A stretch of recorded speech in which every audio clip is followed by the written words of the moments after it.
House Chair Frolick, it's Honourable Mazzoni speaking. House Chair Frolick, may I just check with you if you received the change in speaking times for the Democratic Alliance speakers this afternoon? Okay, may I ask, since we're still busy with our silent prayer and meditation, can I ask the table staff to interact with you so that when we get to your speakers, the time will be sorted out? Thank you very much. Okay. Thank you, honourable members. Before I proceed, I would like to remind you that the virtual mini plenary is deemed to be in the precincts of Parliament and thus constitutes a meeting of the National Assembly for debating purposes only. In addition to the rules of virtual sittings, the rules of the National Assembly, including the rules of debate, apply. Members enjoy the same powers and privileges that apply in a sitting of the National Assembly. Members should equally note that anything said in the virtual platform is deemed to have been said in the House and may be ruled upon. All members who have logged in shall be considered to be present and are requested to mute their microphones and only unmute it when they are recognized to speak. This is because the mics are very sensitive and any noise will be picked up and it may disturb the order of proceedings and also the ability of members to follow the debate. When recognized to speak, please unmute your microphone and connect your video. Members may make use of the icons on the bar at the bottom of their screens, which has an option that allows a member to put up his or her hand to raise a point of order. The Secretariat will assist in alerting me when members are requesting to speak. When using the virtual platform, members are urged to refrain or desist from unnecessary points of order or interjections. We shall now proceed to the order, which is debate on vote number 35, Science and Innovation Appropriation Bill. I now recognize the Honourable Minister of Higher Education, Science and Innovation. The Honourable Minister.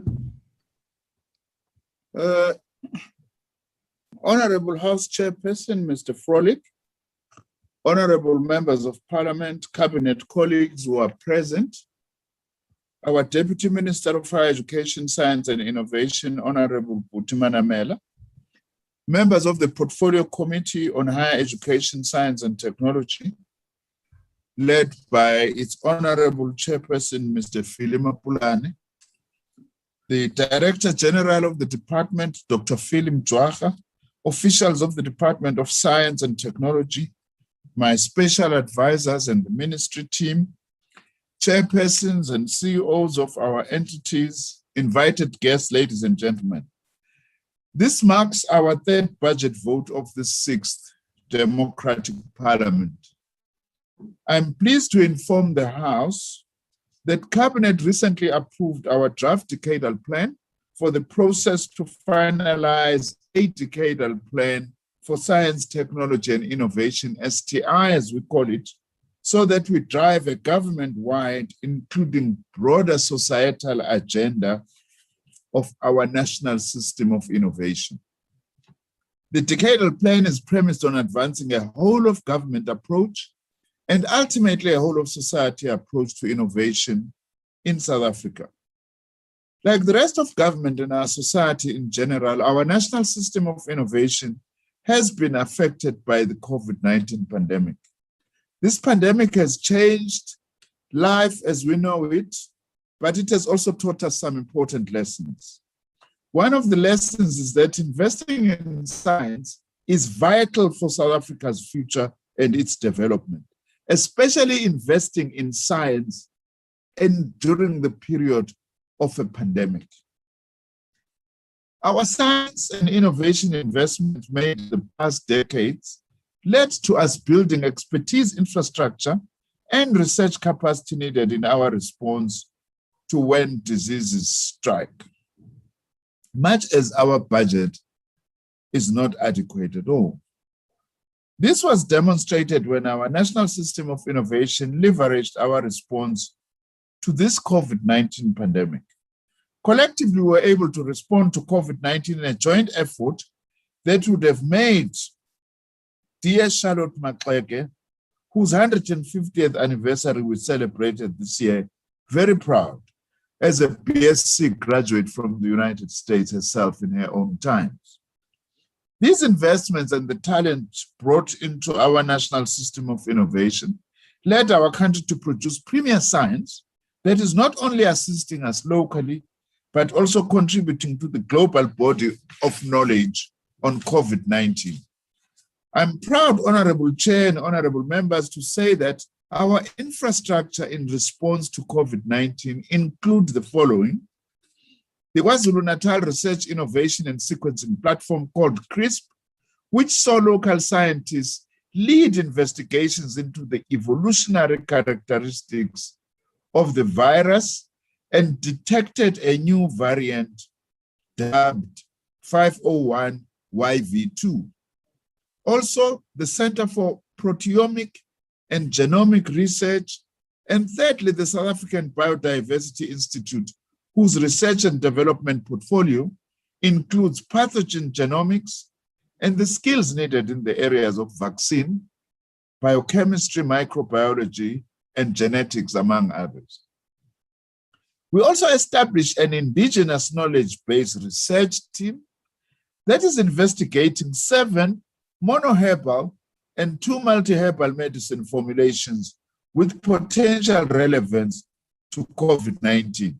Aseyikhohliwe inyanga zakithi ukuthi sibheke nemithi lezi sisebenzisayo ukuthi akukhona la singathola khona ikhambi lokubhekana nalenkinga esibhekene nayo njengamanje. We are also collaborating with the Northwest University to raise public awareness on the Protection, Promotion, Development, and Management of Indigenous Knowledge Act. Other interventions we made include data modeling. We are very proud of this, through what we call the CMO Situational Awareness Platform developed by our Council for Scientific and Industrial Research for COVID-19. This data modeling system provides close to real-time data analytics on the coronavirus outbreak per province, district, municipality, and ward. In other words, through the system, you can zoom into any ward in the country and be able to see the pattern of the virus.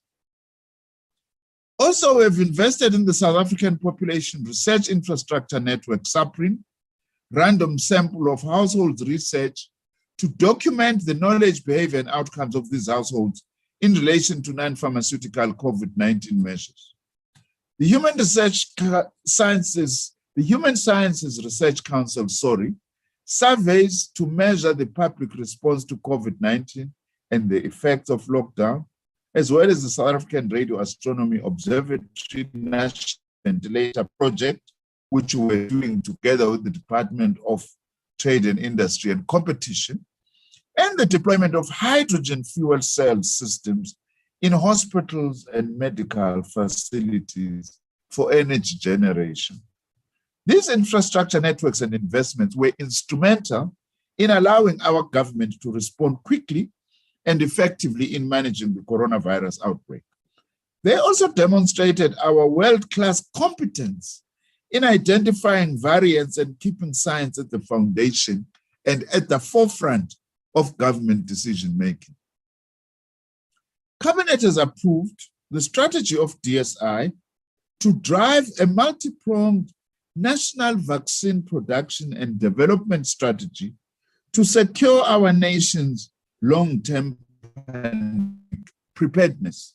In this regard, our Department of Science and Innovation is working closely with BioVac, in which the state has 47% shareholdership in this company, to increase the scope of public participation and leveraging capital investment by domestic, private, and international vaccine players to build South Africa's vaccine production resilience.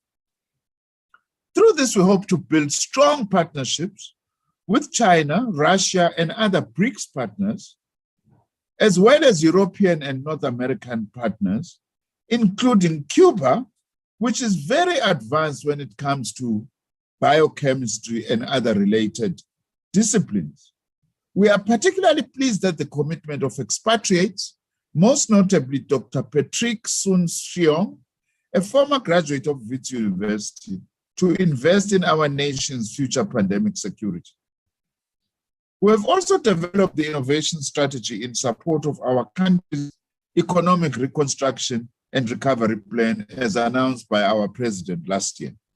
The strategy repositions our department to promote new knowledge production and innovation directly supportive of the strategic aims of the Reconstruction and Recovery Program.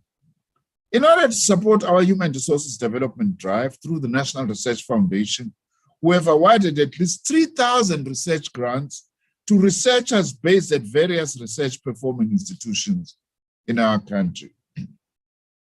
These include grants earmarked to support emerging and established researchers through various programs such as Tutuga, the New Generation of Academics program, the National Research Foundation rated researchers, established and unrated researchers, as well as the South African Research Chairs Initiative and the Centers of Excellence.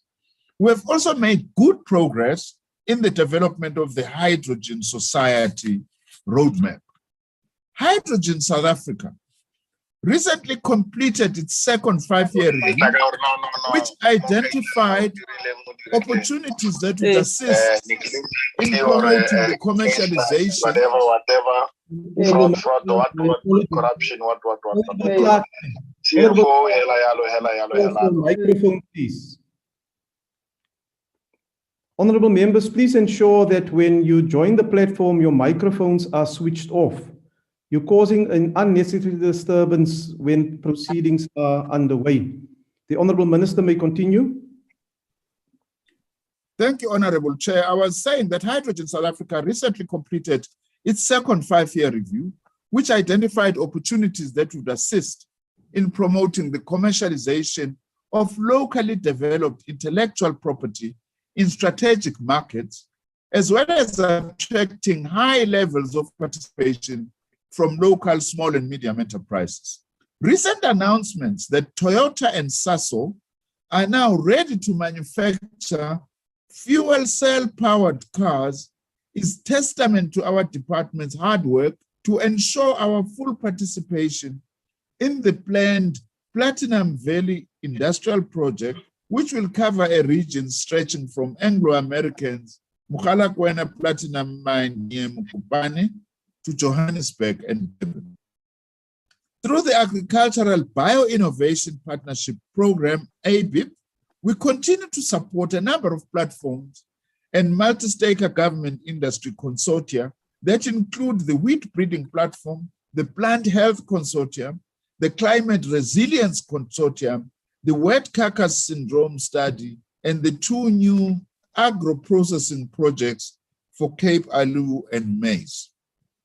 In terms of skills development and transformation, our Agricultural Bio-Innovation Partnership Program supported Black Masters and PhD students and technicians, as well as Black emerging farmers. Honorable Chairperson and members, the South African National Space Agency, SANSA, remains the pride of our nation. South Africa, through SANSA, has been selected as one of 2 international civil aviation organization, ICAO, designated regional space weather centers. ICAO is the international UN agency for aviation. By 2024, we are therefore expected to ensure a fully operational space weather capability that meets the ICAO requirements as well as advanced research capabilities in the space weather field. We are also funding the Space Propulsion Program, which is the aerospace research group based at the University of KwaZulu-Natal.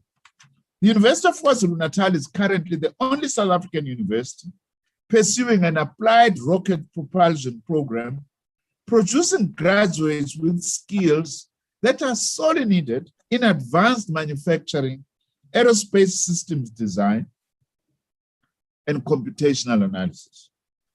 The program currently has 19 registered postgraduate students, 6 PhD and 13 masters.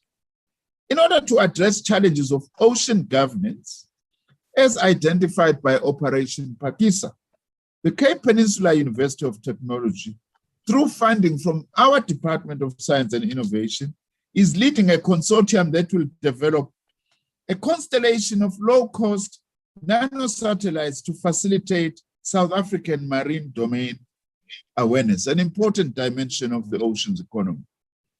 We have awarded the infrastructure tender for the Meerkat extension to develop the necessary infrastructure in the square kilometer array site for the 20 dishes that are to be added to the Meerkat telescope to extend its research area reach. The tender of approximately 870 million rand includes digging and the rollout of fiber and electrical cables to the dishes. This development, Honorable Chair and Honorable Members, will further boost job creation for locals in the area and expand research and innovation opportunities for more science and engineering postgraduates and professionals in future years. The Meerkat will further be integrated into the square kilometer array phase 1 with an additional 133 antennas in the Karoo, up to 80 kilometers from the core, to make it a 197 dish array mid-frequency telescope. This expansion is a partnership between South Africa, Germany, and Italy. We have also finalized a memorandum of agreement on the establishment of the square kilometer array exploratorium in Carnarvon. The envisaged 60 million rand multi-purpose science tourism visitor center will create jobs, boost tourism in the area, and serve as a science outreach hub for local schools and communities. After a delay in the ratification of the SKA Observatory Convention by some members due to the COVID-19 pandemic, the SKA Observatory has been formally established, paving the way for the international partnership to decide on the start of SKA construction. Honorable Chair and members, close to 700 million euros worth of contracts for the construction of the SKA will be awarded to companies and providers in the SKA member countries, providing a substantial return on investment for those countries. Spin-offs are also expected to emerge from work to design and build the square kilometer array, with startups already being created out of some of the design work. Honorable Chair, in partnership with the European Union, we will implement the viability and validation of innovations for service delivery program to demonstrate, pilot, and evaluate technologies and innovations that can improve the performance and functioning of municipalities to deliver basic services. Ngalokho sifuna ukukhombisa ukuthi ulwazi nezobuchwepheshe esithi science bubalekile ekuthuthukiseni omasipala abakithi, ikakhulukazi omasipala ababhekene nengwadla yendlala nokuthi bathuthukise izinsiza ezilethwa ebantwini. As a department, we are deliberately targeting women and youth initiatives in order to broaden their participation in the economy. We are currently working with the South African Mobile Devices Distributors and Repairers Association, an industry organization for the repair and distribution of electronic communication devices.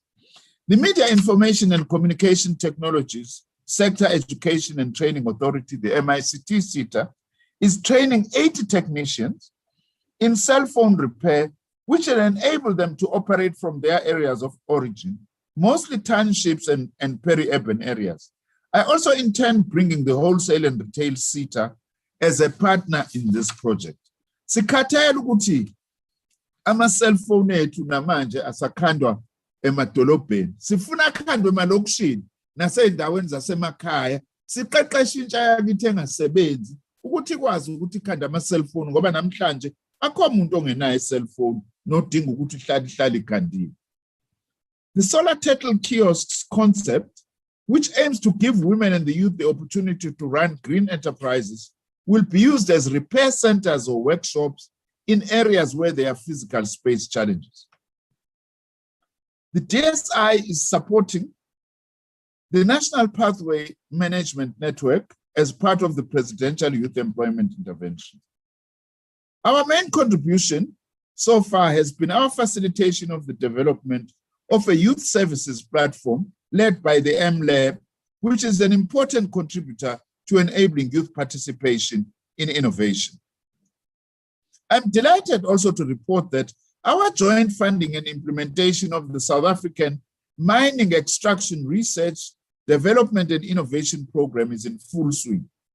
We've developed a three-dimensional atlas of South African gold and platinum group metals. Last year, we also launched the Technology Availability and Readiness Atlas portal to provide the mining industry with access to the capabilities and offerings of local mining original equipment manufacturers. Honorable Chair and honorable members, as a department, we remain committed to increasing the spatial footprint of innovation through our technology stations programs. These stations have stronger links to technical and vocational education and training colleges, the TVETs. This will bring into reality the announcement I made about a year ago that I am determined and I intend funding and supporting innovation in our TVET colleges. We are also expanding the rural living labs concept in each province in this current and the 2022 financial year.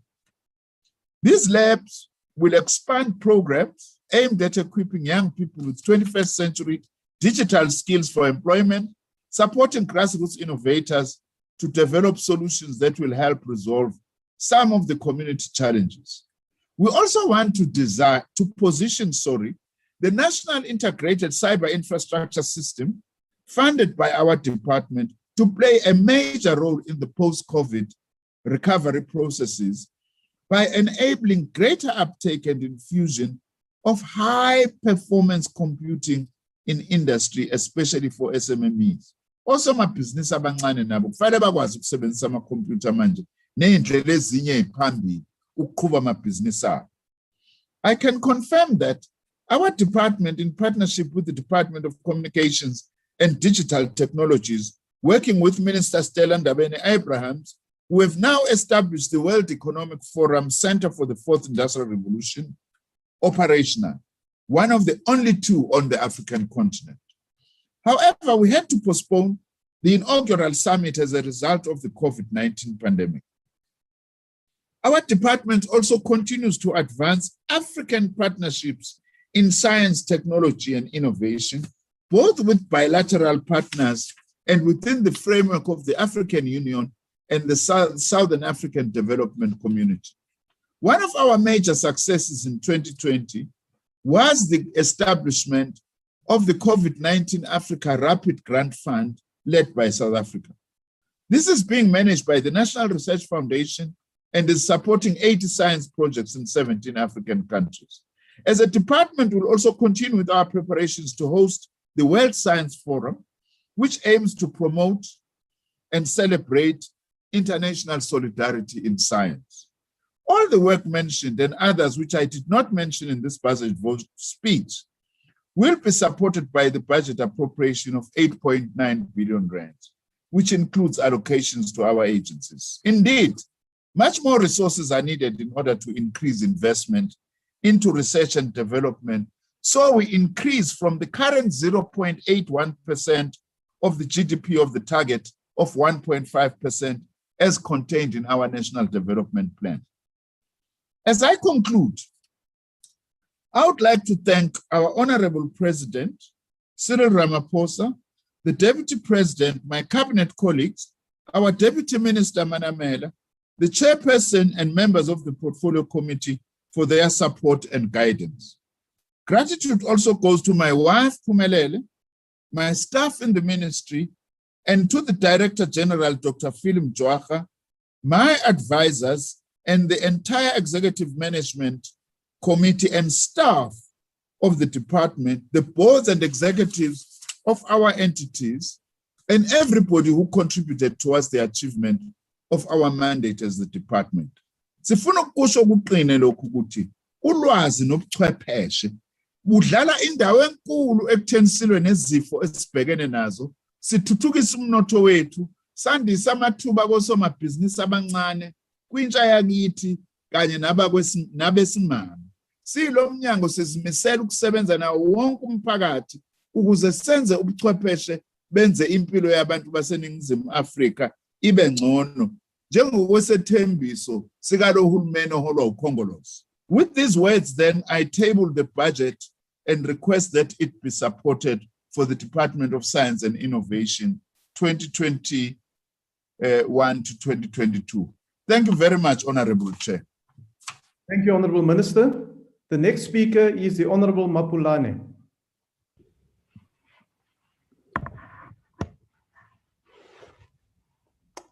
Thank you very much, Honorable Chairperson, Honorable Frolick, Honorable Minister Nzimande, Deputy Minister Manamela, Honorable members of the Portfolio Committee and all members of Parliament, fellow South Africans.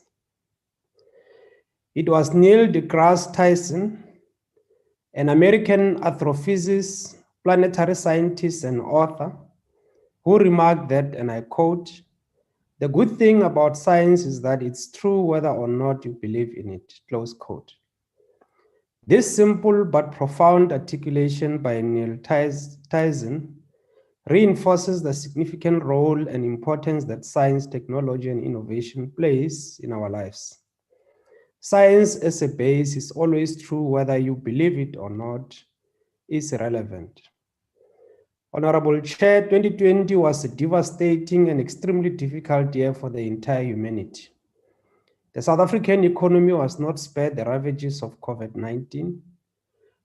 When it hit our shores, the economy was already not performing at its optimal levels. In fact, South Africa was already experiencing a recession. The measures implemented by government, in particular hard lockdown in order to save lives and livelihoods, further compounded the situation. The COVID-19 pandemic, more than other recent crises, has emphasized the importance of science, technology, and innovation to both prepare for and react to future crises. The pandemic elicited an unprecedented deployment of the global STI community. Furthermore, digital technologies played a pivotal role in ensuring that certain businesses, and Parliament in particular, maintain their operations and their businesses. It enabled parts of the economy and society to continue working, thereby alleviating some of the negative impacts of the pandemic. The Department of Science and Innovation, and in fact the whole of the South African system of innovation, have and continue to make significant contributions to combating and mitigating the impacts of COVID-19. These actions and efforts were only possible because South Africa's historical investment in building STI capability. It was these capabilities that could immediately be mobilized to, among others, enhance South Africa's ability to test for COVID-19, monitor and track the rates of infection, ensure that we participate in global efforts to develop a vaccine, direct efforts to investigate prophylactic measures based on indigenous knowledge, assess the public's attitude to and perceptions to the virus and the measures instituted to mitigate its effects, and locally develop and manufacture ventilators. More recently, our genomic surveillance program led to South Africa discovering the first variant of COVID-19, which sensitized the global scientific community to how this virus mutates. For these efforts and the ongoing sterling work, our STI community deserves the nation's praise and appreciation. Consistent with President Ramaphosa's articulation of the overriding priorities for the 2020-2021 in last year's State of the Nation address, South Africa has the unique opportunity to address the long-term structural deficiencies of its economy and place it on a new path to growth and job creation. Science, technology, and innovation is central to building this new economy, and the department, through its strategic outcomes, comprehensively support the priorities identified recently in the South African Economic Reconstruction and Recovery Plan. In this regard, continued long-term investment in research, development, innovation in South Africa over the years will be leveraged to contribute to economic reconstruction and recovery in 3 areas, and these are RDI to revitalize and modernize existing industries and sectors, 2, RDI that creates new sources of growth and stimulates R&D-led industrial development, and lastly, RDI in support of a capable developmental state. The key sectors that will be supported mainly through the Supporting Sectors Master Plan include agriculture, mining, mineral beneficiations, and manufacturing. The department's budget allocation increases from 7.3 billion in the 2020-2021 financial year to 8.9 billion in the 2020-2022 financial year. This represents, when adjusted for inflation, a real increase of 17.8% and seem to restore funding commitments to 2020 levels, which was a total allocation of 8.8 billion before the 2 adjustment budgets. The 2021-2022 allocation show a strong focus on innovation activities. The department's key cost drivers is transfers and subsidies to its entities, universities, and other research performing institutions.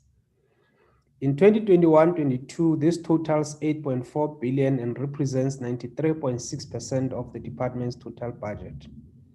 Transfers and subsidies total 6.8 billion in the previous financial year. Furthermore, over the medium term, the department has set aside 5.3 billion to scale up interventions supporting the local production of ventilators, nanosatellites, hydrogen fuel cell technologies, renewable energy R&D, and pilot projects such as the KwaZulu-Natal Research Innovation and Sequencing Platform, which is part of the National Genomic Surveillance Program. Notable changes in allocation to transfers and subsidies include the allocation of innovation projects research, which increases from 171.4 million to 503.3 million. This allocation supports innovation activities and aims to increase, commercialize, and use publicly funded IP. The allocation of science awareness and initiatives to encourage youth participation in science increases from 33.5 million to 91.6 million. The allocation for the square kilometer array capital contribution to research increases from 456.6 million to 802.4 million. This is driven by the additional 20 antennae that will be added to the meerkat. The allocation for CSIR, mining and R&D increases from 41.7 million to 63.5 million. The allocation to CSIR cyber infrastructure R&D increases from 60.2 million to 272.1 million. This is the next tranche of funding to enhance the National Integrated Cyber Infrastructure System, which is allocated 3.6 billion over the medium term. The approval, Honorable Chairperson, by Cabinet on the 24th of March 2021 of the Draft Science, Technology and Innovation Decadal Plan, which serves as the implementation plan for the 2019 Science, Technology and Innovation White Paper, is a significant development for the national system of innovation. The approval of the draft decadal plan enables the Minister of Higher Education, Science and Innovation and the department to begin consultations with those ministers and departments whose portfolios are STI intensive. The draft decadal plan sets the basis to ensure that there is a comprehensive approach to and mainstreaming of STI across all government operations. Furthermore, Cabinet approval of the draft decadal plan allows certain provision of the white paper to commence. This includes that the President of the Republic can now convene for the first time in history the annual STI plenary, a stakeholder body which seeks to mainstream STI across all government departments, the private sector and civil society. The President can also now appoint and lead an interministerial cabinet committee on STI, which will be responsible for overseeing the implementation of the decadal plan. It is hoped that these measures will improve the coordination of the NSI and enhance its in 2018-29, which is 8 basis points lower than the 0.383% recorded in 2017-2018. It is hoped that the framework set by the decadal plan to ensure a whole-of-government approach to innovation and mainstreaming STI across government will boost the efforts to increase national investment in STI. The second key concern of the Portfolio Committee is the slow pace of transformation within the national system of innovation. This area of transformation is mainly hampered by the limited resources, poor education outcomes in mathematics and science, and the small size of our science system.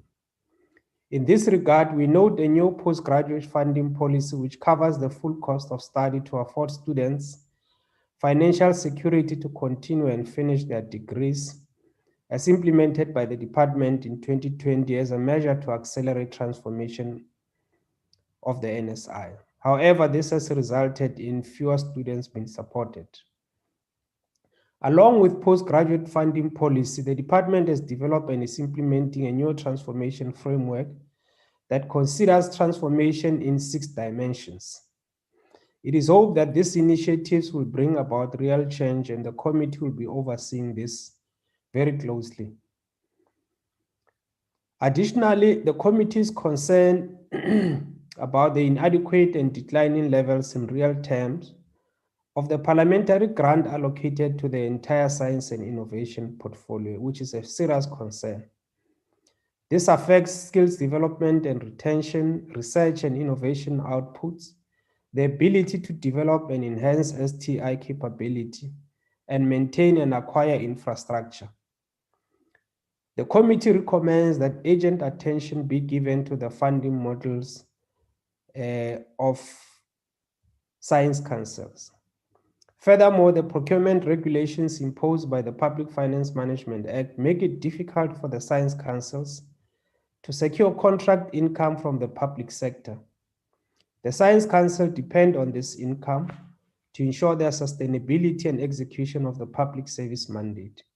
We urge the National Treasury to give due consideration to this matter. In conclusion, Chair, the pandemic has highlighted the critical need to ensure that STI policy direct RDI efforts towards achieving the socio-economic and environmental sustainability, inclusivity, and resilience.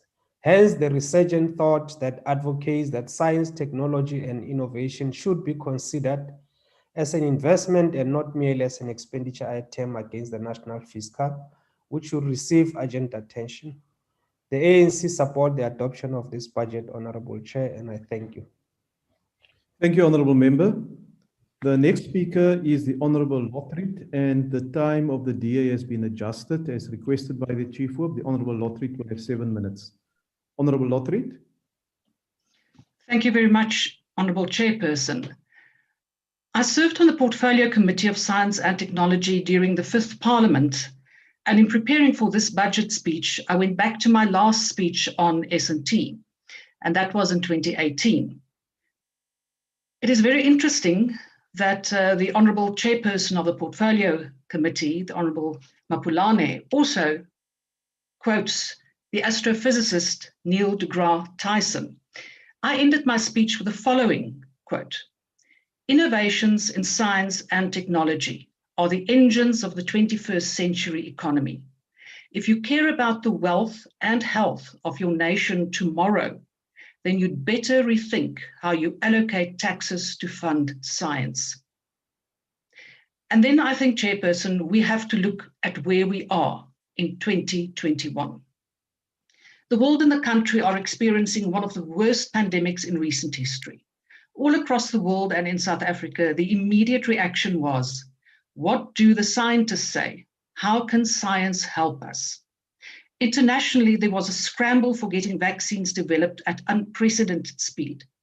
Medical practitioners, medical staff, and scientists were and still are at the forefront in helping us fight this pandemic. They are the heroes.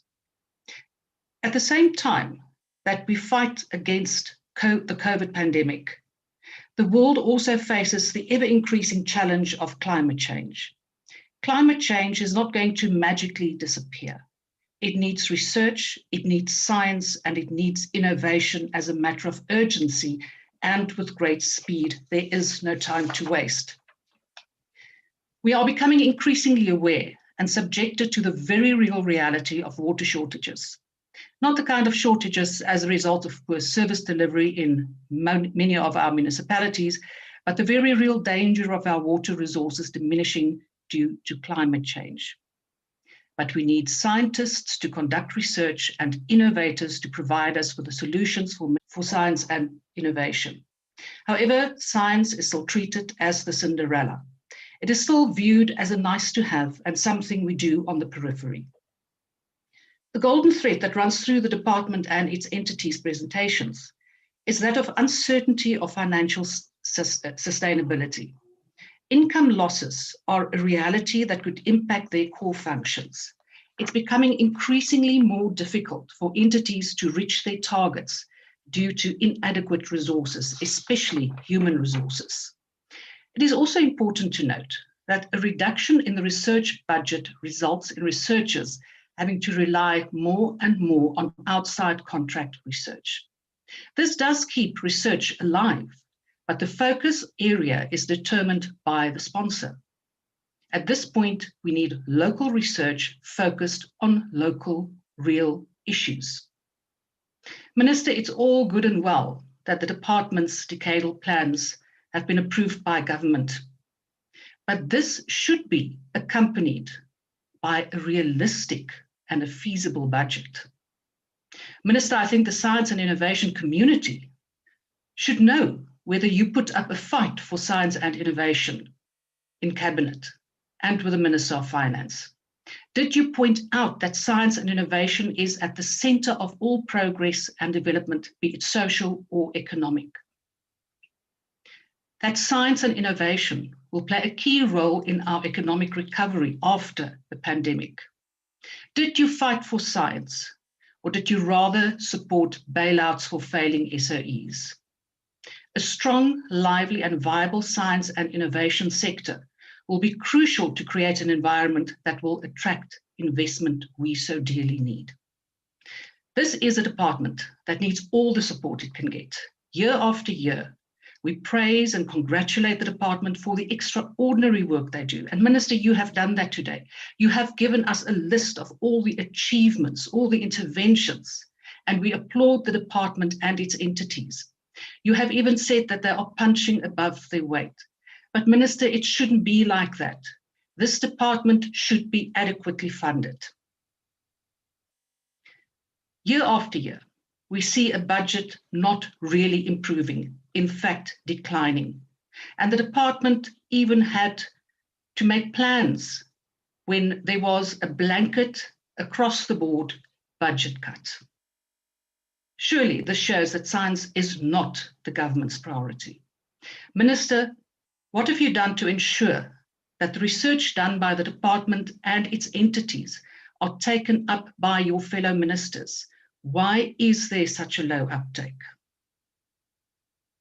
It is indeed very important that you mention that there is going to be this collaboration, but we need much more than a forum here and a commission there. Science and innovation should be at the center of all planning how to deal with South Africa's challenges. Honourable Chairperson, these are matters that have to be addressed as a matter of urgency. Science and innovation can no longer be neglected. It has to be on the forefront as we navigate the changing world around us. Future generations depend on our actions now. Thank you.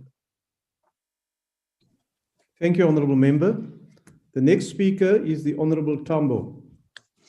Thank you, Honourable Speaker. I'll be leaving my video off as a result of bandwidth. My apologies. Honourable Chair, we must state firmly that the EFF rejects this budget. It is our considered view that it is an end product of an underwhelming department with no vision to leverage science and research to serve a development. So the department is to ensure investment in research and development. Yet the bedrock of economic policy in this country reveals a concerning poverty in terms of understanding how a developmental economy ought to be run. One cannot claim to have a desire to utilize science and innovation to develop the economy, yet all indicators reveal an economic planning that is based on dependency on foreign direct investment and austerity. There is nothing about the policy of this government that shows any meaningful investment in innovative sciences. It is a regime that has chosen to outsource all developmental policy to Investec and the global network of capital, making us a nation that permanently waits for donations, a failure that has become much clearer during this pandemic. It is a department that is deliberately out of sync with objective reality, or one that simply takes South Africans for fools, because what it claims it wants to achieve is the opposite of what is happening in terms of how the state is run. The foolish claim that one of the supposed 3 pillars of the 2019 to 2024 medium-term strategic framework is to build a more capable state is misleading and naive. It is foolish because while they lay down such an objective, the CEOs of SOEs in this country, such as ESCOM and SAA, canvass the perspective of privatizing state-owned aviation and energy generation, respectively. While this department sits on its hands and boasts about the establishment of numerous task teams that we can no longer keep track of, AXA has resolved to sell what it feebly defines as non-core assets, and the South African Health Practitioners Association operates with imperialist procurement policy in terms of vaccines.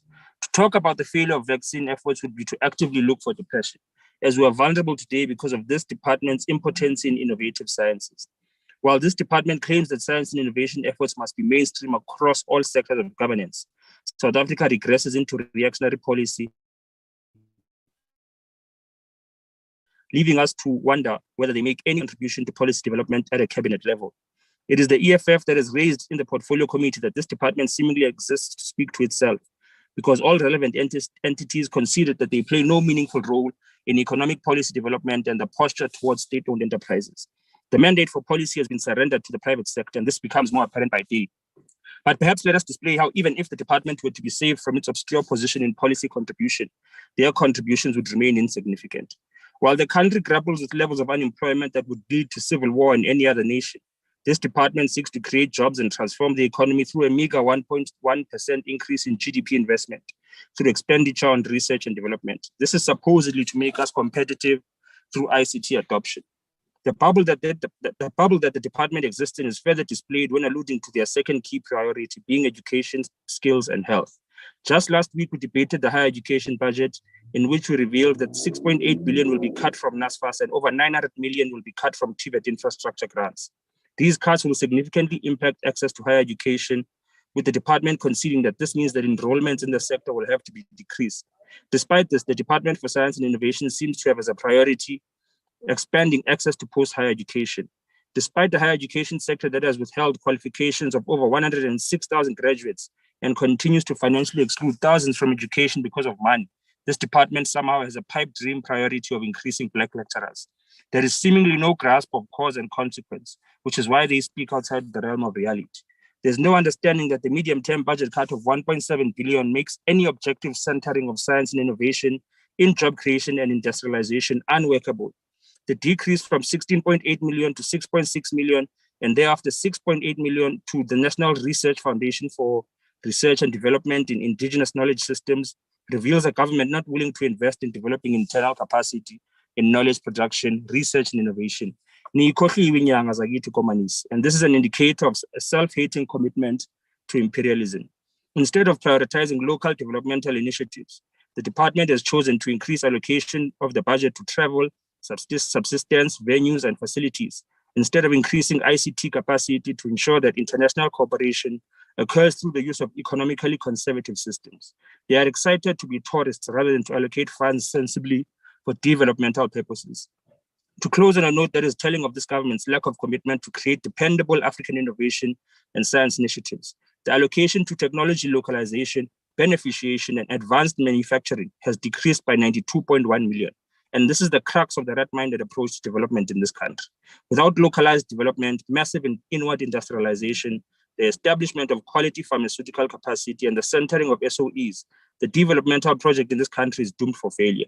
This budget and appropriation bill is yet another indicator that the future of this country is in the hands of people without the slightest clue of what purpose research and science serves. And for this reason, we reject it. I thank you. Thank you, Honorable Member. The next speaker is the Honorable Ngumalu.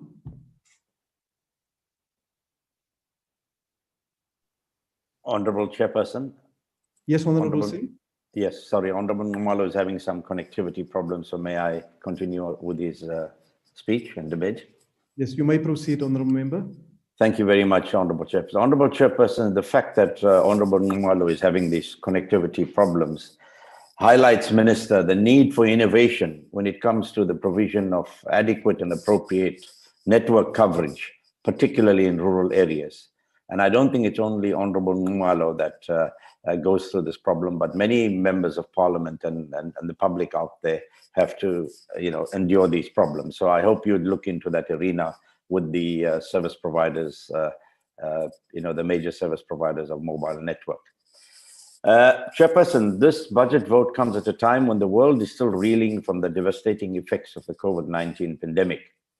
Never before has science been so important to humanity.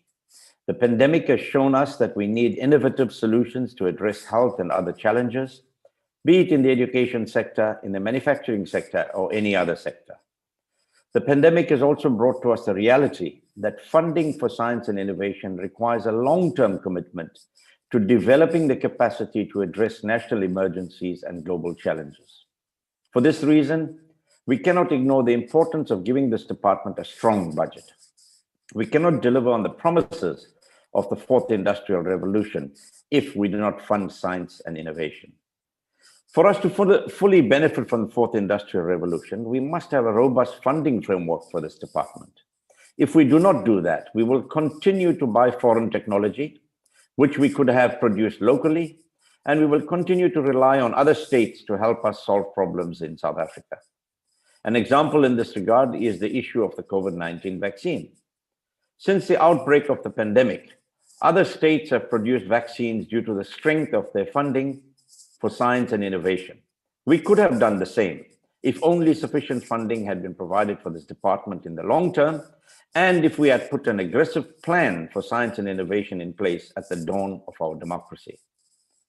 However, the IFP welcomes the department's socioeconomic innovation partnerships, which will see this country identifying areas that need sustainable development capabilities in science, technology, and innovation. In this regard, we call for more funding for energy and bioinnovation, as these are some of the most pressing areas that require our attention. The IFP also welcomes the commitment to fund several instruments in support of increased localization, competitiveness, and research development for our industries. The foremost commitment, Honorable Chairperson, in this regard should be to ensure that not only do we fund undergraduate students to undertake science and technology courses, but also that we develop knowledge at postgraduate level. This will create a strong understanding of scientific concepts, which could form the basis for practical solutions to many problems facing this country. Funding will develop our capacity in science and enable us to attract and retain young, energetic minds who have a commitment to innovation. South Africa will benefit if such funding encourages students to undertake postgraduate research and to remain in research. It should also be channeled towards courses and programs that address the immediate needs of our communities, such as energy, water, security, food, transport, and medicines, amongst others. As I said, Honorable Chairperson, Honorable Minister, as a result of the COVID-19 pandemic, the whole world, let alone South Africa, are operating in a new normal. Whilst COVID-19 is having a devastating effect through loss of lives, the healthcare sector being overstretched, and the economy is taking strain, it has brought about significant changes in the way we do things. This debate today is a case in point. It is said that we must always look for the seed of hidden opportunities in every adversity. That time has arrived, Honorable Minister, and you need to seize the moment. Carpe diem. The IFP accepts this budget. Thank you. Thank you, Honorable Member. The next speaker is the Honorable Boshoff. Honorable House Chair, it has been said, maybe in jest, that science is the religion of the secular state and that scientists are the priests. The things we don't understand can be explained by science, and if we still don't understand, we just have to believe. Questioning scientists is not recommended. One could be wrong, but even worse, one can be ridiculed. There are a few problems in this department which, through religious spirit, I want to share. My inquiries revolve around the Council of Scientific and Industrial Research. The first problem relates to the end of service of previous CEO Dr. Sibusiso Zisi. He declared in 2016 that the DG of Technology requested him to influence a tender for a supercomputer the CSIR was about to buy. He publicly refused to do so. Then allegations of maladministration were made against him by an ex-ME. According to media reports, the minister at the time viewed the allegations in a serious light and ordered an investigation. Subsequently, Dr. Sibisi's contract term came to an end and he was not reappointed. My own research on the matter revealed no conclusion in the investigation. I asked a written question to the current minister. He answered that there was, in fact, no investigation. Were public rumors about an investigation just a way to create a cloud? Soon afterwards, the current CEO was appointed, and maybe unrelated, the CSIR turned its energy opinion away from renewables towards the nuclear build program of the time. Another saga at the CSIR involves a highly regarded National Laser Center. Technology to do 3D printing with titanium and other metals was developed here, and South Africa became a world leader in the field. AeroSwift project was a partnership to commercialize CSIR-developed technology in the aircraft industry. The largest 3D printing facility in Africa, possibly the world, would produce strong, stable, but lightweight components. The technical lead of the project pointed towards irregularities and slow advancement. He was replaced in that position and subsequently forced to take retirement. On his last day at work, he was summoned by the head of the center and informed that he had to hand in his laptop immediately and vacate his office within 30 minutes. When he attempted to complete the discussion with an outside client, he was escorted out by security 7 hours before retirement. In the aftermath, he was prevented to work with any of the partners in the project or to have contact with employees of the CSIR, past or present. Notwithstanding his departure, about a year later, the board of the CSIR reacted on his allegations of maladministration by appointing forensic investigators, Fibers and Associates. When I asked questions about this matter and about the Fibers report in November last year, the current CEO of the CSIR assured me that all recommendations in the report were adhered to and that the institution acted decisively against those pointed out. In December 2020, the minister kept a promise made during a question and answer session, and the Fibers report was sent to me. This report clearly exposed the appointment of the current head of the NLC as irregular. It recommended that the center should be restructured and that he should not be part of the new structure. The CSIR should then have entered into negotiations with him regarding a new position. Action should have been taken against the persons responsible for his appointment. When I recently asked the CEO of the CSIR what had happened, he responded that the person is now, nearly 3 years down the line, still in his position and that no action can be taken against him as he was not responsible for his own appointment. And the person who appointed him has left the organization for other reasons. The report also indicated that this same person took the initiative in the forgery of timesheets, which led to the CSIR sourcing around 2 million rand from the Department of Science and Innovation. The CEO commented that these were only internal control measures and required no action, although the Fibers report differs. Let's call this action decisive, because the CEO of the CSIR would never lie to Parliament. There are more, but time is not on my side. The Freedom Front plus rejects the budget. Thank you, Honourable House Chair. Thank you, Honourable Member. The next speaker is the Honourable Deputy Minister of Higher Education, Science and Innovation. The Honourable Deputy Minister.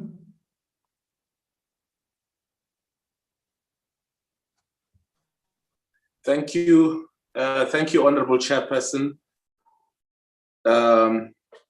Minister of Higher Education, Science and Innovation, Dr. Blakes Nzimande, members of the Portfolio Committee, led by the Chair, Honorable Phili Mapulani, Honorable Members, Director General, Dr. Phil Mjwaha, Chairpersons and CEOs of entities, officials of the department, ladies and gentlemen, it is my honor and privilege to join the Minister in presenting the budget of the Department of Science and Innovation.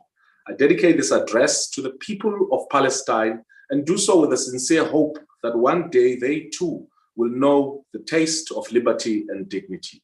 With our country having had the bitter taste of violence for so long, we have a duty to stand in solidarity with oppressed people all over the world and fight for global peace to the bitter end.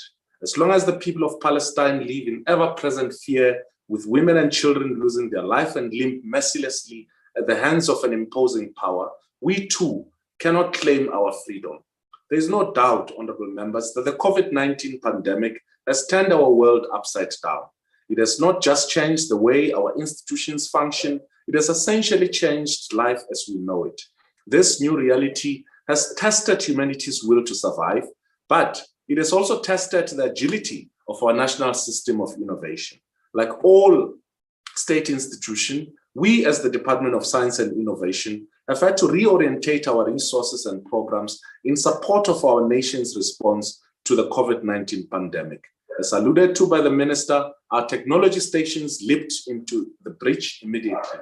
For instance, our downstream chemicals technology station at Nelson Mandela University began producing an emergency supply of hand sanitizers for the university's internal use at the start of the pandemic, which led to a flood of requests for assistance from companies and government, including the Eastern Cape Department of Health and Chris Hani District Municipality. The Product Development Technology Station and Medical Device Additive Manufacturing Technology Demonstrator at the Central University of Technology began producing parts for the National Ventilator Program.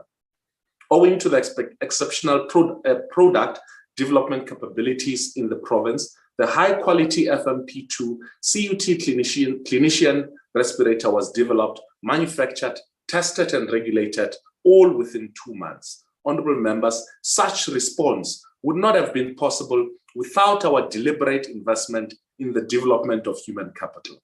The need for human capital development becomes even more urgent if viewed in the context of the South African Quarterly Labour Force Survey for the fourth quarter of 2020, which reported unemployment to be at 32.5%.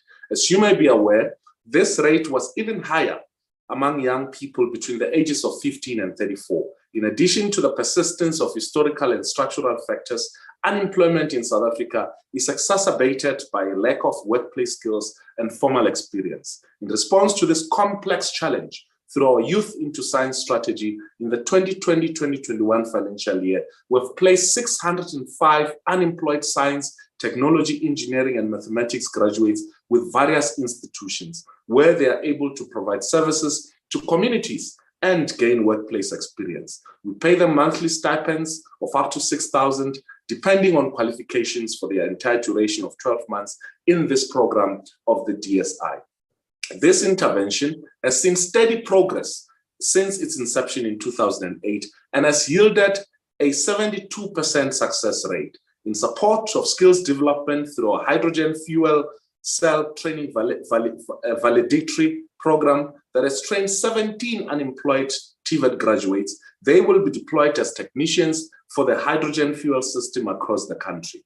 As part of our efforts to provide learners with extracurricular support in the critical areas of science, technology, engineering, mathematics, and innovation, STEM-I, we use, among others, Olympiads and related competitions. Currently, less than 500,000 learners participate in STEM-I Olympiads and related competitions in a population of about 13 million learners. As part of our efforts to stimulate young people's interest in the subjects of science, technology, mathematics, and innovation, we're currently supporting up to 35 science centers across the country. One such center is the one in Tsofimvaba, the Tsofimvaba Science Center. We see this science center as an opportunity to test an intergovernmental partnership model of establishing and running a science center where the three spheres of government collaborate in the establishment of post-establishment management of science centers. If successful, we hope to develop intergovernmental development approach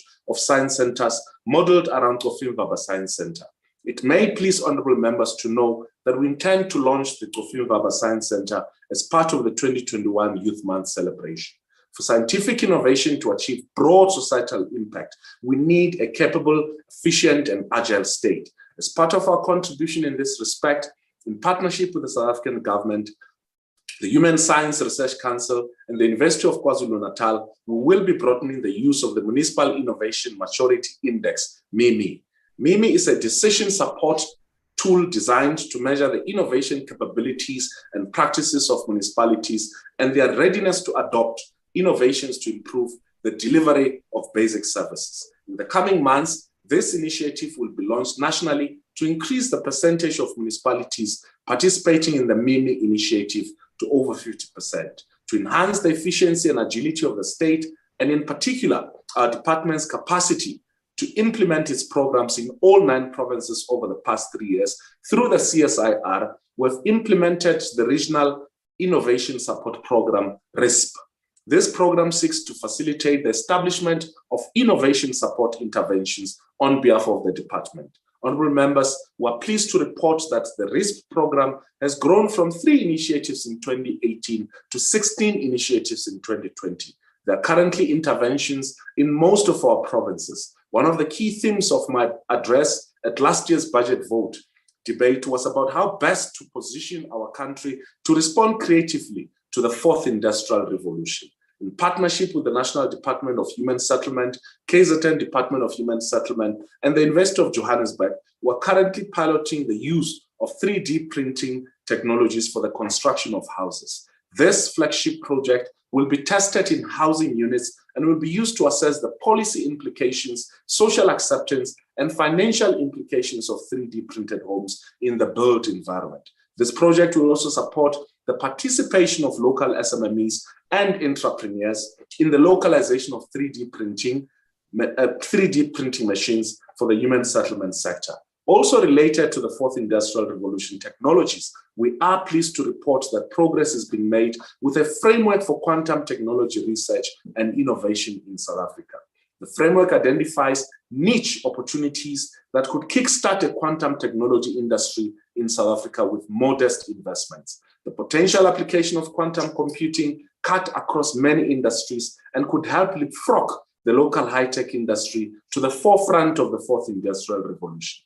We continue with our work with science councils, universities, and other government departments, including the Department of Environment, Forestry and Fisheries, and the Department of Trade, Industry and Competition.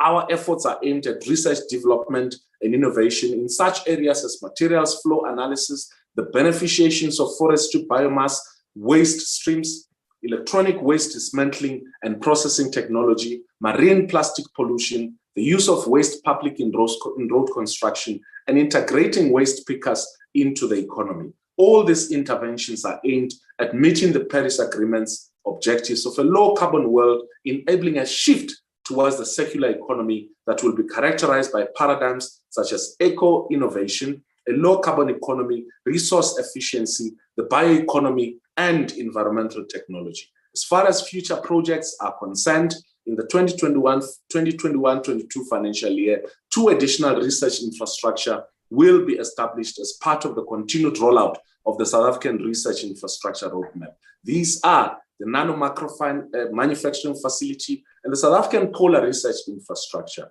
This financial year, we're also looking in the implementation of the National Big Data Strategy for Research, Development and Innovation. Its primary aim is to maximize the return on investments in research big data and hence realize the economic, social and educational, scientific and industrial beneficiation potential of research big data for South Africa. Development of the National Big Data Strategy can be regarded as a major intervention by the research sector. We also intend to reconfigure the National Institute for Theoretical Physics into a National Institute for Theoretical and Computational Sciences. This reconfiguration follows one of the findings of the review of the higher education, science, technology, and innovation institutional landscape. The South Africa's institutional landscape has expanded far less than the scope and scale of its research and scientific capabilities. The reconfiguration is also in accordance with our white paper. In conclusion, House Chair, this budget vote debate takes place during an important month, Africa Month, which marks the 58th anniversary of the founding of the Organization of African Unity. In this context, it is perhaps appropriate to conclude by borrowing from the wisdom of one of the founding fathers of African Unity, Dr. Nkrumah, who said, "The struggle against colonialism does not end with the attainment of national independence. Independence is only the prelude to a new and more involved struggle for the right to conduct affairs, to construct our society according to our aspirations, unhampered by crushing and humiliating neo-colonialist controls and interference." I thank you, House Chairperson. Thank you, Honorable Deputy Minister. Honorable members, I now want to hand over to the Honorable Jumat Peterson, who will preside over the remainder of this mini plenary session. The Honorable Jumat Peterson. Thank you, Honorable House Chair. The following speaker will be the Honorable M.E. Sukas. Honorable Member, your time has started. Thank you, Honorable Chair. Honorable Chair, when Chief Albert Luthuli received the Nobel Peace Prize, he said, "Scientific inventions at all conceivable levels should enrich human life, not threaten existence. Science should be the greatest ally, not the worst enemy of mankind." In 2019, the Department of Science and Technology published a white paper on science, technology, and innovation. The new policy has been praised as being one of the best policies produced in Africa. However, very few of my constituents have exposure to science and technology initiatives.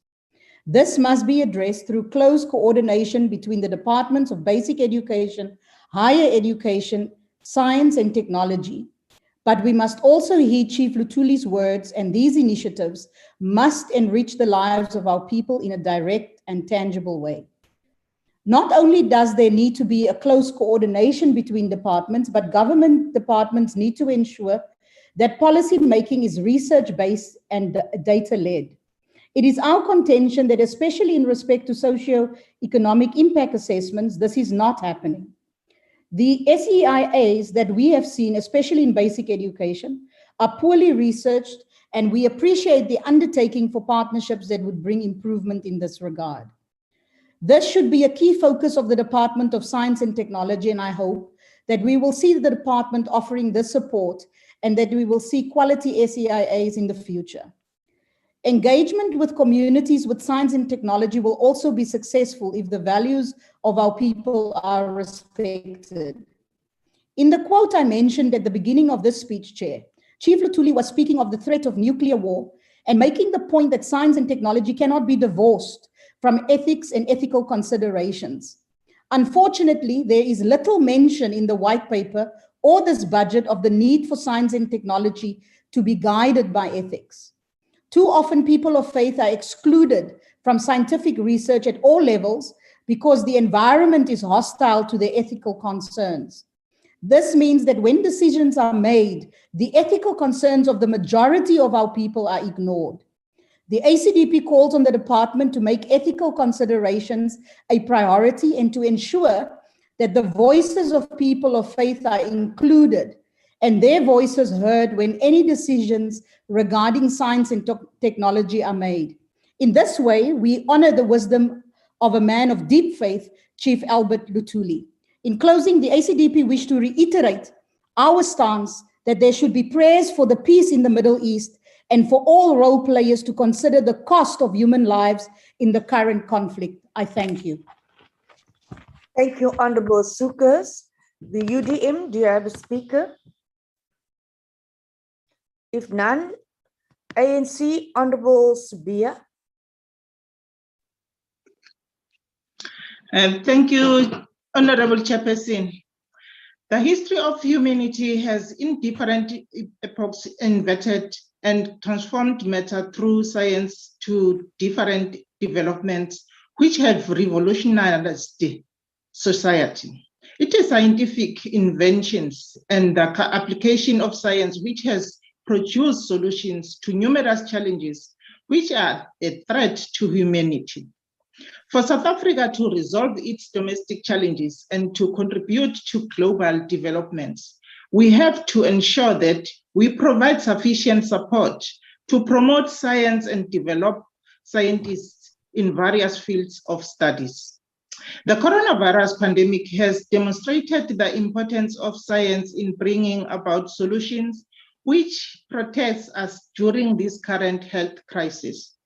Honorable members, the production of new knowledge and generating and exploiting knowledge and innovation is also a critical aspect to make a social impact which will bring about a change which improves the living conditions of all.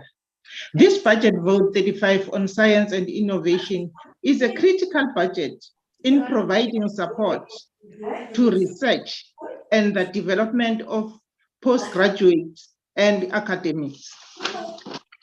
National Research Foundation. The investment that government provides for the National Research Foundation is not appropriately acknowledged, honorable members. The National Research Foundation is a significant contributor on research outputs of the country. National Research Foundation funded researchers contributed to 29% of the South African publications in 2019. This is a significant impact by the ANC government. This support provided for postgraduate students for honors, masters, and doctorate are critical to expand access and to improve the country's human capability.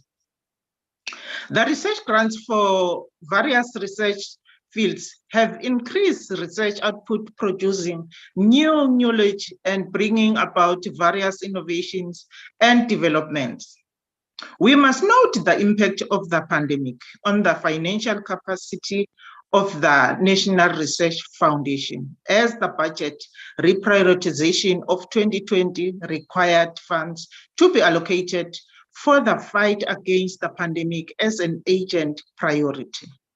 This has resulted into a decline of postgraduates supported to 6,200 students awarded bursaries for the budget vote 2021 and 2022, and 2,000 PhD students. The reprioritization also impacted research grants, and the implications of this will be a decline in research output. The National Research Foundation will continue to make a significant impact for the country's research and development. Transformation of the country also requires the changes in demographics of the national skills base. The previously disadvantaged Blacks and women should be prioritized for support in order to address the justice. The entity plans to maintain its target of producing new knowledge, generating and exploiting new knowledge and innovation at 9,250. The National Research Foundation plays this critical transformational role in our society and should be continually supported to deliver its mandate. International cooperation. To ensure global competitiveness and cooperation, the department has programs which focus on overseas bilateral cooperations to promote and facilitate South Africans the bilateral in science, technology, and innovation cooperation with partners in Europe, the Americas, Asia, and Australia, especially for human capital development and collaborative research and innovation. This is important to expose our research and development and to also gain exposure and experiences from different nations in order to develop mutually developmental collaborations. Academy of Science South Africa. One of the key entities of the department in promoting science in South Africa is the Academy of Science South Africa. The implementation of the decadal plan and the increase of innovation will require us a sustainable developmental growth of human capabilities in science. This requires the recognition and rewarding of outstanding scientific innovations and publications. The promotion of our research outcome and impact should be enhanced to contribute to the creation of a capable developmental state. This is consistent with the ANC policy that public engagement and promotion of science, technology, and innovation should be intensified. Intellectual property. Intellectual property is another critical component of innovation and its commercialization or scaling.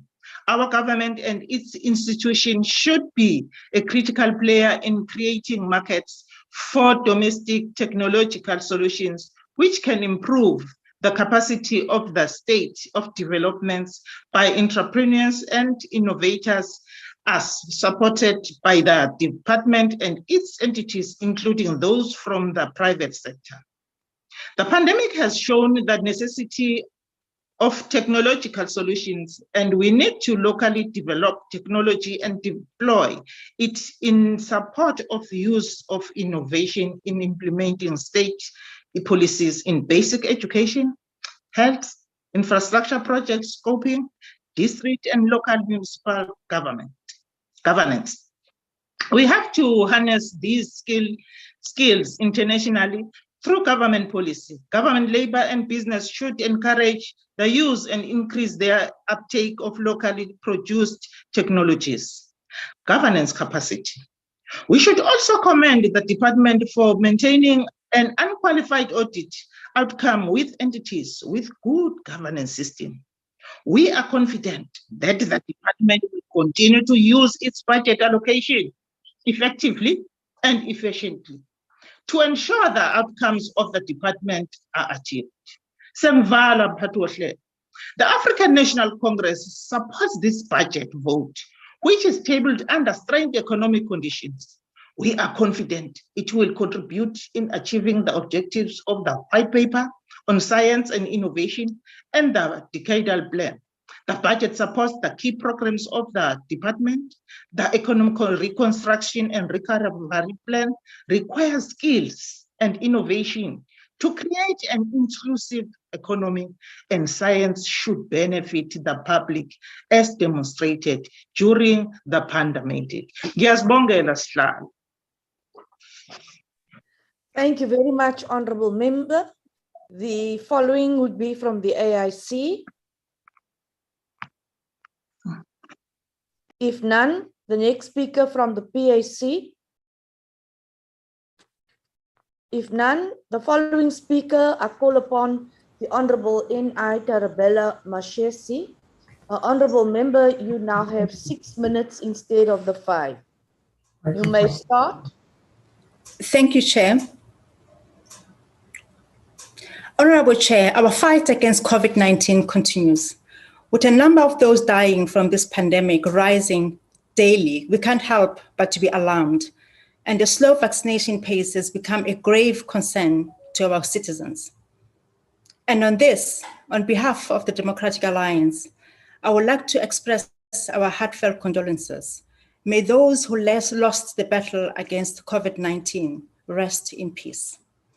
Honorable members, our struggle is not only against this pandemic, it is also against unprecedented unemployment, especially amongst our youth. The truth is, until 64% of our population is vaccinated, resuscitating our already ailing economy will be a mammoth task. Yet, we are a country that is known for pioneering heart transplant, a country of the first town in the world to have streetlights, a country of laser technology, and the list goes on. However, of late, we are making headlines as a country with a corrupt government that is captured, lack accountability, and one of the slowest pace in rolling out the vaccine in Africa, surpassed by Zimbabwe. You see, Chair, South Africa does not lack the know-how or the appetite to lead in technology and innovation. We don't have shortage of expertise. Our universities, our research centers, like the CSIR, the Human Science Research Council, and together with a youthful nation, we could be Africa's economic power engine. All we need is an enabling government that will adequately fund science and innovation to achieve our economic transformation. Science and innovation should be at the center of our economic growth. International procurement by the state must be in consultation with this department to have continuous checks and balances of what we can produce and what warrants international procurement and how to meet the gaps. Instead, we see budget cuts in South Africa's investment in R&D. Currently, R&D stands at 0.8% of gross domestic product, and the budget cuts specifically on Program 4 in research and development alone is over 1 billion rand. This is a setback, honorable members. It is a setback on our set targets of 1.5% by 2030. We will not meet our target. It will be difficult to meet this target if we don't stick to commitments and see projects come to fruition. Honorable Chair, until our state develops an entrepreneurial mind shift, only then we can succeed as a country. What we find is a lack of faith in South African-made products nationally, and the reality is that the same government that is spending billions on R&D does not have confidence in homegrown products. This government would rather place an order for overseas technology than from our own companies. For example, CSR developed prototypes of affordable housing and prototypes of low-cost and durable roads, but yet there is no uptake by government. This is unacceptable. It is unacceptable to be biased of what is out there when we can produce locally. The ANC policy ideas, they don't find a fruitful solution. For instance, the manufacturing of active pharmaceutical ingredients, which then led to the establishment of Pebble Pharmaceutical, was one of them. And with the government pulling out, Pebble has yet to produce one API. Shockingly, in the 2019 report, Cyril Ramaphosa Presidential Health Summit called once again for the establishment of a competitive state pharmaceutical company to decommodify essential medicine supply. This is a typical talk that we have seen and we have become accustomed to with this government. One step forward and two steps backward. The other policy is the ongoing safe, clean, cost competitive green energy initiative, the South Africans Pebble bed modular reactor. The project started in 1993 with a staff component of more than 1,000 personnel. Again, the government withdrew its support from the project when it was just about ready to be rolled out. Instead, now what we're seeing is this government rather opting to use the super polluting Turkish car power ship fleet, which has left the Lebanon bone dry and reportedly arrived in Durban for an alleged period of 20 years for electricity supply. This is another ANC scandal loading. The other policy is hydrogen fuel cell technology, which was supposed to come to fruition by 2018. It is now 2021, as there's no sight of this technology being used. One thing that I have to recommend and commend this ministry of is that the minister, you have managed to come up with a tax incentive that has been taken up by so many companies. They've taken advantage of this. The only problem with this is the fact that they are glitched in terms of the time for CSR, South African Reserve Bank, SARS, application approval. And also, we need to make sure that we encourage other provinces to take advantage of this initiative. I thank you. Thank you, Honourable Member. The following member to speak would be the Honourable Makatra. Honourable Member, your time starts now. Thank you very much, Honourable Chairperson of the House, Honourable Members, but most importantly, members of the National System of Innovation and citizens of South Africa watching at home this evening. Good evening. In the year in which we as a country have marked the year of Charlotte Maxeke and have committed ourselves to the promotion of human rights in the age of COVID-19, it is befitting that we mention Mem Maxeke during this debate on the budget vote of the DSI, as Mem Maxeke is recognized with a Bachelor of Science degree from Wilberforce University, which she attained in 1901 as the first Black South African woman to have attained a university degree. As we continue to advocate for more young Black women to find representation in science, technology, and innovation, we say long live the undying spirit of Charlotte Maxeke. I think we may all be in agreement that science and innovation is absolutely critical for the socio-economic development of our economy. Hence, the ANC has resolved that government, labor, and business should be encouraged and directed to use and increase their uptake of locally produced technologies, as this will increase local innovation and production. The National Development Plan thus places science, technology, and innovation as one of the key primary drivers for economic growth.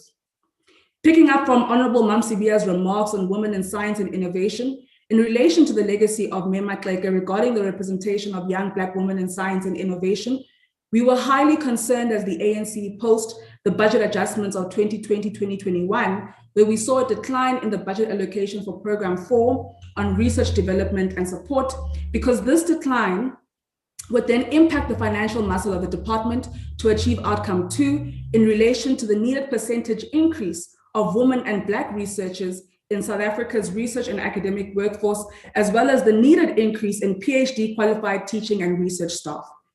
Thus, Honorable Makesi, to correct you, it is pleasing, Minister, to see that there has been a 26.8% real increase in funding for research, development, and support towards the 2021-2022 budget allocation. This increase is not only welcomed as a benefit for women and Black researchers, but it also speaks to ensuring continuous research development.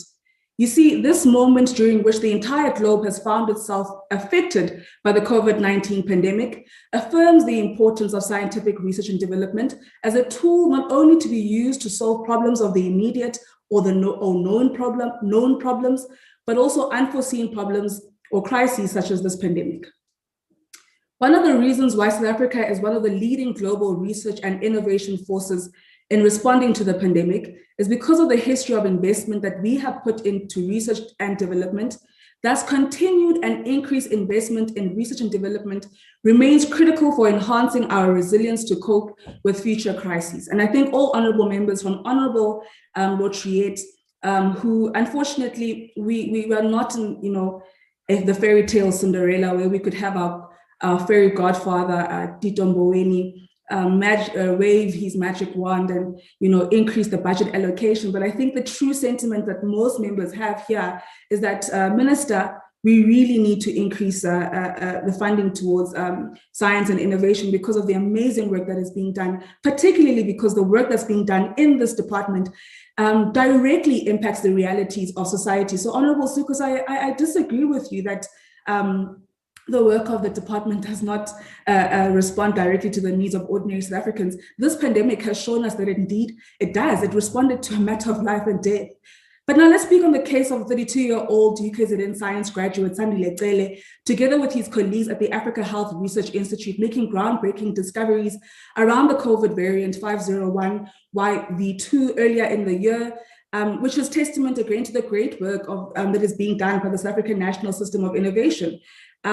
Which then again speaks to the fact that we need to ensure greater investment by both public and private sector into R&D. These discoveries, as I've said, have literally responded to a matter of life and death, and hopefully they've reminded us that science and innovation is not a mere expenditure item against the national fiscus, but indeed an investment.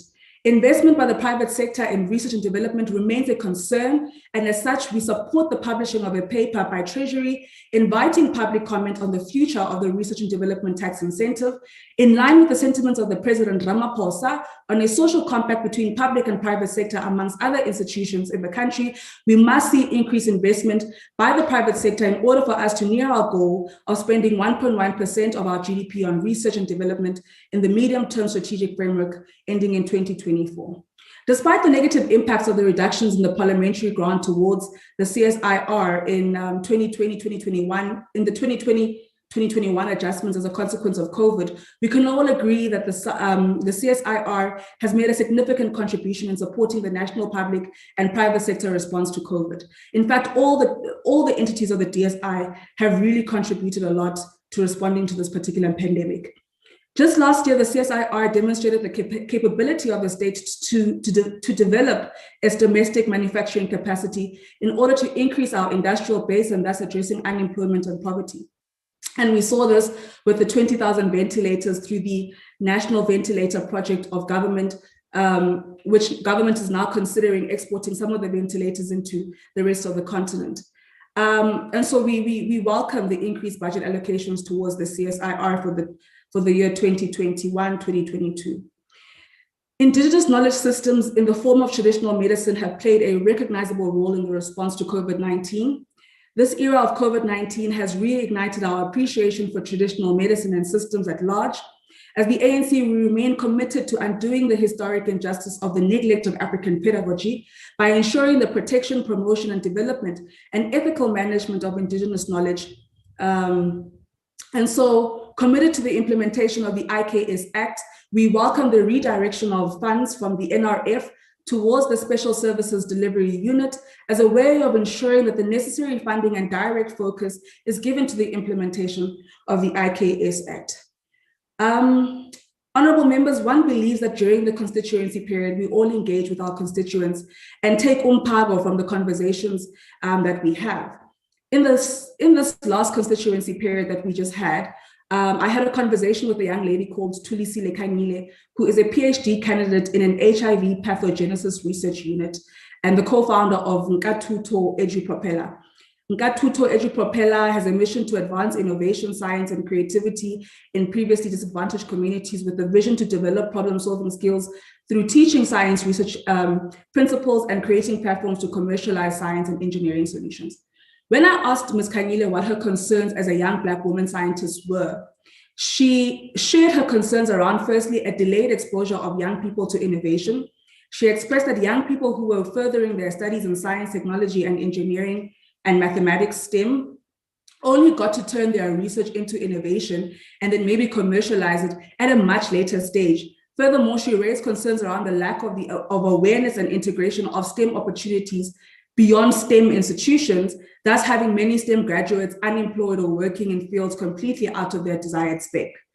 Now, if one were to stick to the concern on turning research into innovation and then commercializing it, one must really start by welcoming the approval of the Draft Science, Technology and Innovation Decadal Plan by Cabinet, as mentioned by Honorable Mapulane, because the Decadal Plan serves as the implementation plan for the 2019 White Paper. And part of the goals of the STI White Paper is to establish the Sovereign Innovation Fund, which could support the commercialization of locally developed intellectual property, which then possibly addresses one of the concerns raised by Ms. Kanyile. Then on her concern relating to the integration of science and innovation into public and private institutions as a form of advancing scientific and innovation solutions, but also ensuring employment, the Decadal Plan then seeks to ensure that there's a comprehensive approach and mainstreaming of STI across all government operations. This then also includes the convening of the annual Science, Technology and Innovation Plenary for the first time by the President. The STI Plenary will gather various stakeholders to seek ways in which STI can be mainstreamed across government, private sector and civil society, which then speaks truth to the President's vision of social compacting as a tool to developing our nation. We also welcome plans to provide support for 70 demonstrators, prototypes, and other innovation outputs, which are critical phases of advancing innovative ideas into tangible products by startups and new companies, which can be scaled into the market. As the ANC, we are really inspired by the plans and convictions of the DSI towards contributing to the implementation of the COVID Economic Reconstruction and Recovery Plan. As the ANC, we appreciate the science, technology, and we appreciate that science, technology, and innovation play a pivotal role in the building of this new economy. And we must include in our plans how we aim to address the second pandemic, which is listed by the President as the scourge of gender-based violence, which plagues the lives of women, children, and members of the LGBTQIA+ community in our country. We thus must ensure that the new National Gender-Based Violence Survey, officially titled the South African National Survey on Health, Life Experiences, and Family Relations, conducted by the HSRC, is successfully implemented by the set date of December 2022. We wish it could be quicker, but we understand that the research must be done thoroughly. We welcome that this survey seeks to ensure a more holistic approach to better understanding the social and economic dynamics that underpin the scourge of gender-based violence and femicide across society. Science and innovation must assist us to defeat COVID-19, to accelerate economic recovery, to implement economic reforms as we create sustainable jobs, to drive inclusive growth, and to strengthen the state and its fight against corruption. So, Honorable Boshoff, I think there are a lot of developments that have been made on the case that you mentioned. And I think the CEO of CSIR has been trying to articulate to you the progress that's being made on the matters that you raised with regards to the irregular appointment. And I really think that what we need to take from this as honorable members is how to ensure that under this new leadership of the CSIR, this matter doesn't reoccur. And we need to put up the right policies and frameworks to ensure that this type of irregular appointment does not happen again and does not affect people who, like the individual that you are mentioning, who we are of the view that has been unfairly affected by this particular matter.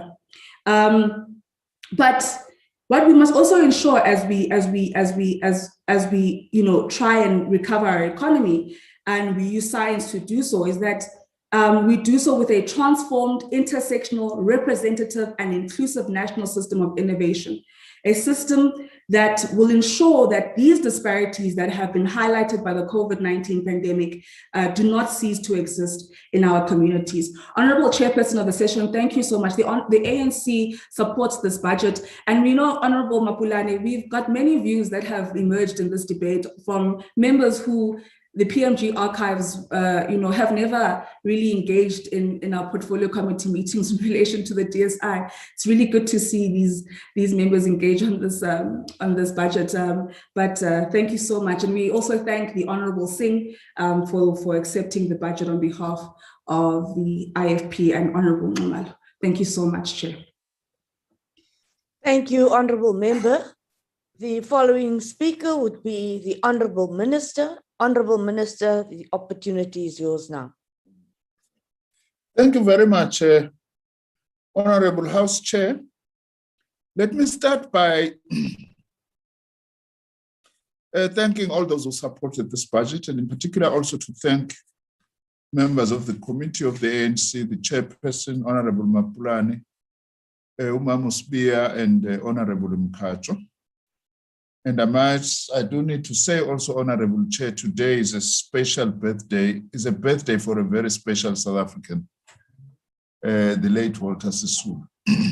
And it is in memory of people like them that we are continuing this task of transforming science and innovation in our country. I also need to say, as I close, that we need to acknowledge in the progress that we are making the foresight by the President to bring together both the Department of Higher Education and Training and Department of Science and Innovation under one ministry, as a lot of DSI supported and driven scientific research and innovation takes place in our universities. I just want to highlight also that the point that Honorable Mapulane is making is welcome, about the decadal plan as a major platform for taking things forward. And I also want to say to the member of the ACDP, we need the decadal plan, in fact, is the platform which will promote those ministers who are closer to science and innovation space to work together. But also to the honorable member of the ACDP, we must not just only pray for peace in the Middle East. We must stand in solidarity with the Palestinian people and condemn apartheid Israel for the atrocities it is visiting upon the Palestinian people. I also just want to say that we understand the concerns by the ANC on the pace of transformation in the sector, and that is why we are focusing on supporting and the development of youth, women, and Black South Africans. To the DA also, we need to say, you are members of parliament, you need to participate in the debates about the allocation of budgets so that we are able also to raise your matters there. The less said about the EFF, the better for science and innovation in our country. Honorable Tambo spoke about the fact that I haven't said, nothing has been said about Zinyanga, but I did say it. The problem is that he didn't update his speech after listening to me. I did talk about that. And we thank the IFP for the support, although Honorable Singh, maybe we're a bit unfair on us. Let the IFP spend more money to ensure connectivity of their members as well. How to IFP.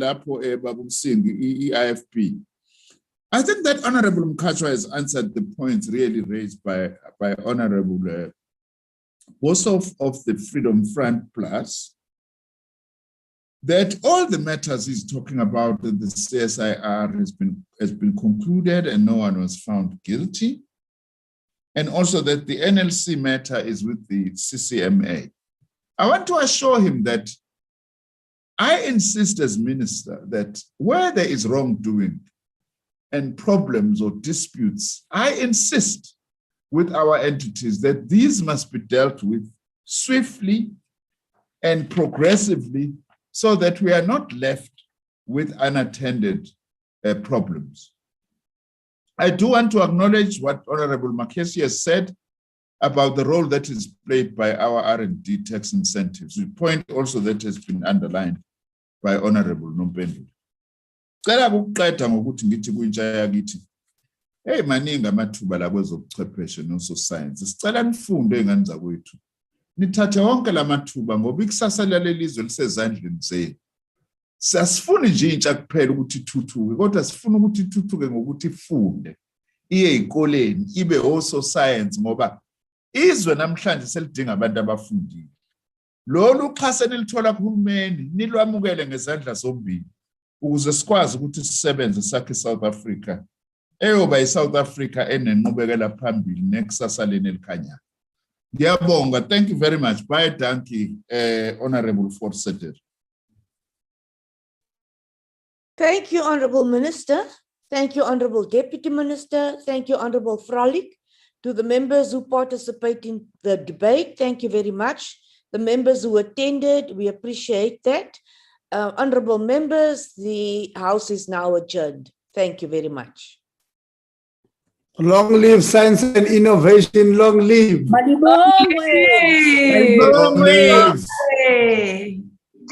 Malibongwe, igama le-science, malibongwe. Ulutsha lokumamela lizofunda. Lizofunda.